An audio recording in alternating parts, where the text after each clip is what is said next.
আসসালামু আলাইকুম। আমরা আজকে আমাদের এই টোটাল স্টেশন মেশিনের এমএলএম টুল, যেটা আপনার মিসিং লাইন মেজারমেন্ট অথবা আমরা আমাদের যে দূরত্ব পয়েন্টগুলো দেখি, এই পয়েন্টগুলো আমরা কিভাবে দেখব মেশিংয়ের মাধ্যমে, এই সম্পূর্ণ কাজটি আমরা আজকে শিখবো ইনশাল্লাহ। তো সর্বপ্রথম আমরা আমাদের মেশিংয়ের লেবেল করে নিব। তো লেবেলের জন্য আমাদের আলাদা একটা ভিডিও থাকবে। তো এমএলএম টুলটা আমরা প্রথমে কি করব, এখান থেকে আমাদের পেজ 3 তে আমরা চলে যাব। এখানে এই যে ফাংশন নামে একটা বাটন আছে, ফাংশনে ক্লিক করলে আমাদের পেজ 2 আসবে। দেন আমরা যদি আবার ফাংশনে ক্লিক করি, এখানে আসবে পেজ 3। পেজ 3 তে যাওয়ার পরে এখানে মেনু নামে একটা অপশনস আছে F3 তে, আমরা F3 তে একটি ক্লিক করব। ক্লিক করার পরে এখানে আমাদের 4 নাম্বার একটা অপশন আছে এমএলএম, এই 4 নাম্বার অপশন আমরা ক্লিক করব। ক্লিক করার পর আসছে need base PT observation press any key, আপনি এখানে যে কোনো একটা বাটনে ক্লিক করবেন।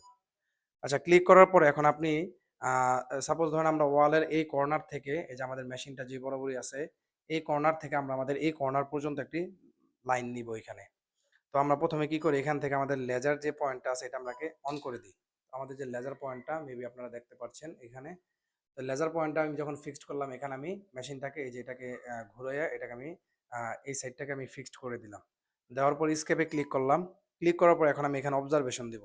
এটা হচ্ছে আমার বেস পয়েন্ট, যেহেতু আমি এখানে অবজারভেশন দেই। অবজারভেশন দেওয়ার পরে এখানে আপনি দেখেন আসছে এমএলএম মুভ এইচডি ওবিএস। আমি এখানে এমএলএম দিয়ে দিব। ঠিক আছে? তাহলে আমাদের এখানে দেখেন এই যে এস যেটা আছে 00 হয়ে গেছে এটা। এখন আমি কি করব, আমার যে আরেকটা পয়েন্ট আছে এখানে আমি যে পয়েন্টটা নিতে চাই, এই পয়েন্টটা আমার এখানে যে পয়েন্টটা আছে এই পয়েন্টটাকে আমি ক্লিক করব। এখানে আমি রেখে জাস্ট কি করব, এমএলএম এ ক্লিক করব। এমএলএম এ ক্লিক করার সাথে সাথে দেখেন এখানে আমাদের আসছে 7.762, তার মানে হচ্ছে 7 ফুট 9 ইঞ্চি।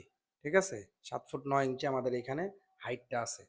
তো এইভাবে আপনার যত দূরত্বই হোক, আপনি এখানে অবজারভেশন দিয়ে এমএলএম টুলের মাধ্যমে দূরত্বটাকে নিখুঁতভাবে নিরূপণ করতে পারবেন এই টোটাল স্টেশন মেশিনের মাধ্যমে। তো আমাদের আজকের ভিডিওটি এই পর্যন্তই। ভিডিওটি শেয়ার করে অন্যকে দেখার সুযোগ করে দিন এবং পরবর্তী ভিডিওর জন্য অপেক্ষায় থাকুন ইনশাআল্লাহ।